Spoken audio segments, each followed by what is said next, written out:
In last week's show, we talked to leading academics about what our lives might be like in the future when automation takes over more of our jobs. Now, here's their view on the ethical and moral questions we may face as robots become part of our society. In many, many years to come, if we built human-level AI, would it have consciousness or would it be just a tool? Would it be capable of suffering? We know how to make little electronic neurons. If we put together hundreds of thousands of these, just the same as the way that the brain of a small animal is organized, well then it seems to me that if they're governed by the same laws of physics, that they should behave in the same way as the animal behaves.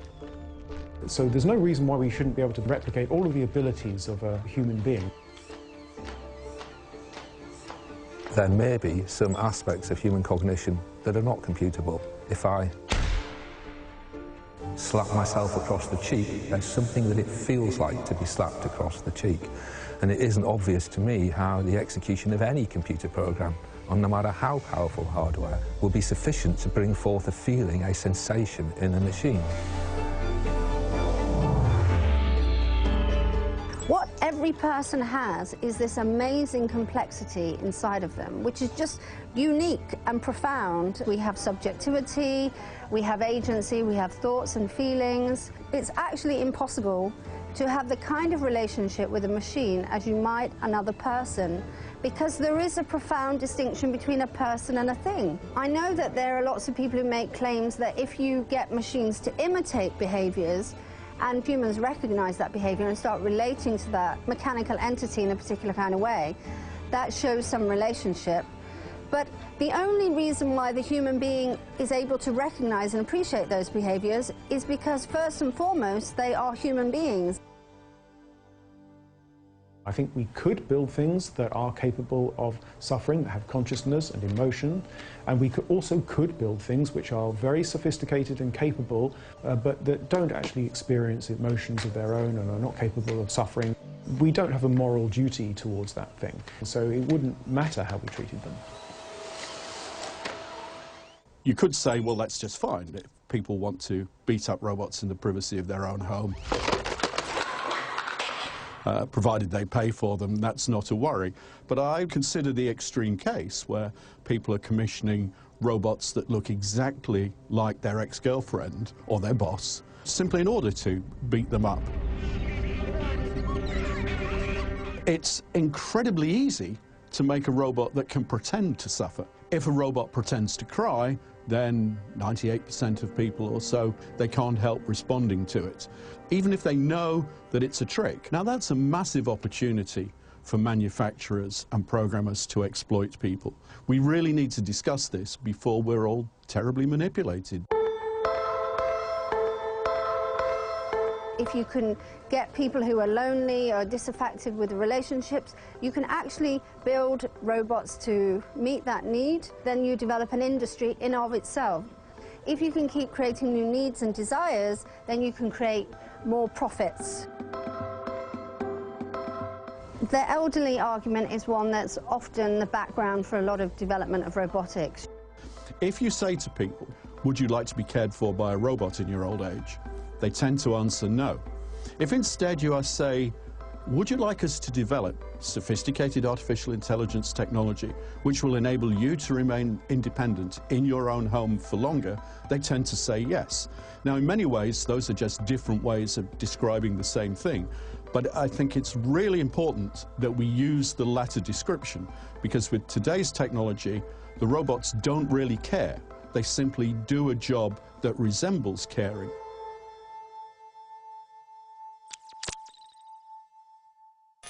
Twitter's been facing some tough questions of late. Questions like, are you getting enough new users? Are you making enough money? Are you even relevant anymore in this rapidly expanding universe of messaging apps? Well, last year its boss, Jack Dorsey, left the company, only to come back saying he was the man who could save it. So has he? Well, Dave Lee gave him more than a sentence or two to explain his grand plan. So Jack, you're making changes to Twitter. What exactly is going to happen on the network? What are users going to notice that's different? Twitter's going to be a whole lot simpler. It's going to be a lot simpler to use, and especially around tweeting. So we're focusing a lot of our energy on making sure that when people tweet, it makes sense. And we've noticed how people have been tweeting over 10 years. One of the things that we noticed is there's this little hidden rule where if you put an @name to start your tweet, it's actually only seen by that person you're referencing and the people that follow the both of you. It doesn't make sense to anyone, and people have had to work around it, put a dot before the @ and then the name. And that also just looks ugly and it's confusing, and we're removing that, making that a whole lot simpler. The other thing that was happening is people are tweeting out images, they're tweeting out videos, they're tweeting out polls, GIFs, and what was happening is they add an image and then the character count goes down.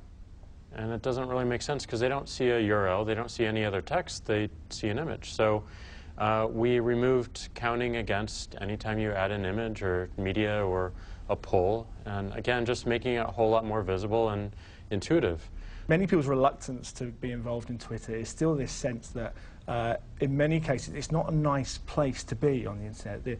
More so than other social networks, you're seeing abuse, you're seeing trolling.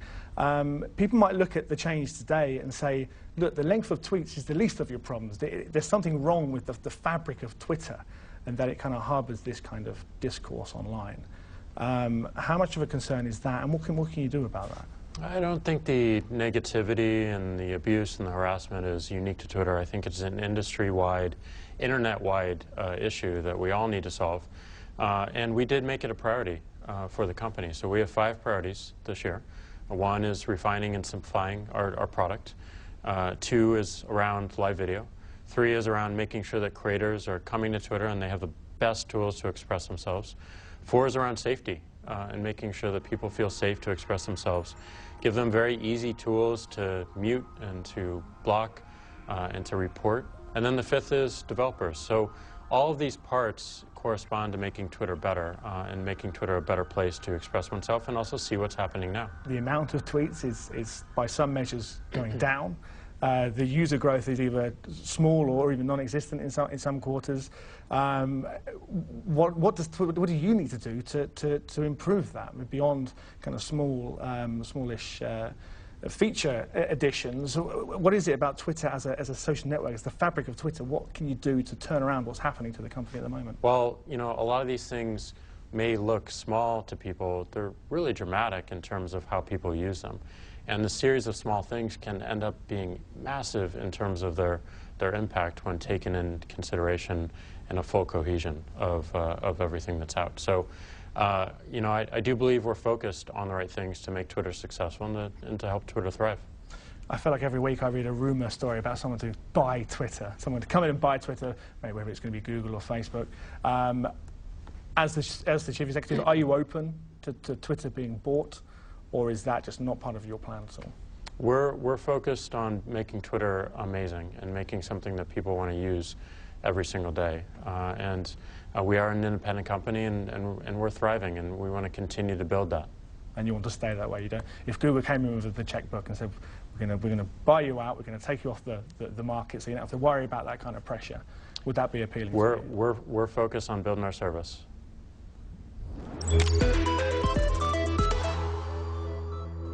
We're all used to seeing a lot of CGI, computer-generated imagery, in movies these days. One thing that's become a lot more common in recent years is the idea of the virtual actor, computer-generated humans doing things that real human actors could never do. But it turns out that the Hollywood minds behind virtual actors have now turned their attention to something much more serious. It's this technology that allowed Mark Chislak to meet a virtual version of a Holocaust survivor. The University of Southern California is home to the Institute for Creative Technologies, a place where cutting-edge technology and Hollywood meet. The ICT has developed a host of kit which is used to create visual effects in blockbuster movies. For example, the light stage. This is used to capture an actor's face, lit from all possible directions. This data can then be used to create virtual renders of the actor. I'm inside the light stage. There's over 14,000 LEDs in here. It's a pretty spectacular spectacular sight, I have to say. But this kit has applications way beyond the multiplex. A similar setup has been used as part of the process of recording interviews with Holocaust survivors for a project which could eventually end up in museums and even classrooms. Do you remember any songs from your youth? So this is what we call the auto multiscopic projector array. We have about 200 video projectors behind a special anisotropic screen. And what happens is you walk around the display about 130 degrees. You can see a 3D image sitting in front of you. Pinchas Guter, here's an 84-year-old Holocaust survivor who grew up in Poland and was in 5 concentration camps throughout the war. The most dangerous thing that happened is being in the camps, because being in the camps, every minute, every second of your existence, you are at the mercy of someone who could actually take your life away, who could torture you, who could beat you, who could make your life an absolute hell. It took a week to film these interviews, and over 20 hours of footage was recorded. In order to record these interviews with Holocaust survivors, 30 cameras were arranged around the interviewees in a semicircle. The images that they've captured are projected out of the projector array onto this screen. It provides the illusion of 3 dimensions, and it really does feel like this man is in the room with you. But what really brings these 3D images to life is the audience's ability to interact with the interviewees, asking them questions about their life and experiences. When were you born? I was born in 1932, and we have about just under 2,000 responses that Pinchas can say, covering all the top questions that people tend to ask Holocaust survivors, and also things specific to his story. So when you ask a question, we use natural language understanding, sort of similar to maybe how like Siri or your phone may translate your speech into text. The system then uses an algorithm to find the best video response to match the question asked.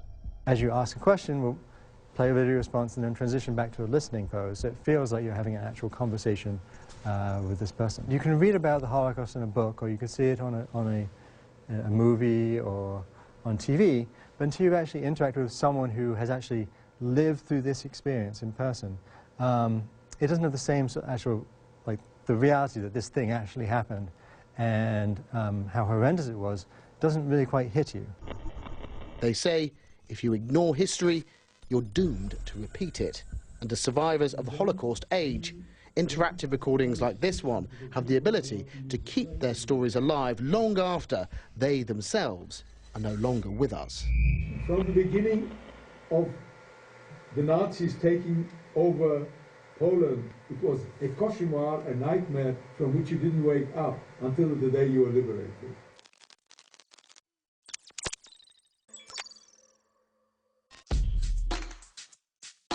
Welcome, welcome, welcome. This is East London, painfully trendy, and somewhere I obviously feel completely at home. Down Shoreditch Way is the famous Brick Lane, an area famous for its colourful street art that you'll find lurking around every corner. It's a real work of art which we can all enjoy at no cost. The creator of this really didn't expect to get paid. That's rarely the case with other types of content, of course. Take online news publications, magazines or video content. As we know, the creators of those really are in it for the money. Money that often comes from advertisers' pockets. Problem is, our love affair with doing this is spilling online. Now, the way to skip these ads on the web is to install a browser extension or an app like these. These are known as ad blockers, and they stop annoying things popping up on your screen. Not everything that pops up on your screen is annoying, of course. Case in point, Lara Lewington, who just happens to be down this alleyway with me. You've been testing some of these ad blockers, haven't you? Yes, but while some people might not mind random interruptions, for others, adverts are a real nuisance, particularly on mobile, because people don't necessarily want to be using their data and their battery power for things that they haven't asked to look at. Of course, big consideration. So I guess it is good news for us? Definitely bad news for the advertisers by the sounds of it. Absolutely, and although ad blocking is nothing new, people are learning more about it, more people are using them, and there have become more ways of actually blocking adverts. So it seems that it's only going to become bigger business. AdBlock Plus is leading the way with 100 million users. And once you install it, as the name suggests, you should be ad-free. Well, not quite. It operates a whitelist, basically a list of sites that adheres to what it calls an acceptable ads policy.